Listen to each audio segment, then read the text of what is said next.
Luffy gear 5 அதாவது one பீஸில் இருக்க ஒரு மெயின் கேரக்டர் தான் லூஃபி. அண்ட் அவருடைய கியர் 5 வெர்ஷனை வந்து தலையை மட்டும் தனியாக எடுத்து அதை வந்து நம்ம கீ செயினாக வந்து பிரிண்ட் பண்ணி எடுத்திருக்கோம். அண்ட் இதை வந்து நம்ம லைவில் கூட போட்டிருந்தோம். நீங்கள் சப்போஸ் 3D பிரிண்டிங் எப்படி இருக்குது அப்படின்னு உங்களுக்கு தெரிஞ்சுக்கணும் அப்படின்னா எங்களுடைய லைவ்ஸை பாருங்கள். அப்பப்போ நாங்கள் லைவ்ஸ் பண்ணுறோம். ஸோ லைஃப்பில் எப்படி அந்த மிஷின் பிரிண்ட் ஆகுது அப்படின்றதையும் நம்ம அதில் காட்டிகிட்டு இருக்கோம்.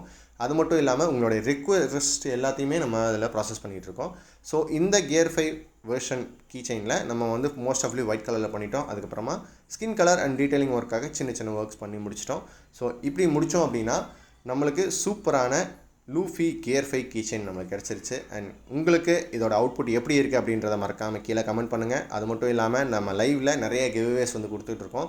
அதாவது லைவில் நம்ம போக்கிமான் ஸ்பின் பண்ணிக்கிட்டு இருப்போம். அந்த போக்கிமான் என்ன போக்கிமான் அப்படின்னு நீங்கள் கரெக்டாக கெஸ் பண்ணிங்கன்னா உங்களுக்கு அந்த கிவ்அவே கிடைக்க சான்சஸ் இருக்குது. ஸோ இந்த கீ செயின் எப்படி இருக்குது அப்படின்றத மறக்காமல் கீழே கமெண்ட் பண்ணிடுங்க. அண்ட் உங்களுக்கு பிடிச்ச லூஃபி கேரக்டர் என்ன அப்படின்றதையும் சொல்லுங்கள். உங்கள் ஃப்ரெண்ட்ஸ்க்கு 3D பிரிண்டிங் பற்றி தெரியாது அப்படின்னா இந்த வீடியோவை மறக்காமல் அவங்களுக்கு ஷேர் பண்ணுங்கள். அவங்க ஒன் பீஸ் ஃபேனாக இருந்தால் கண்டிப்பாக அவங்களுக்கு ஷேர் பண்ணிடுங்க.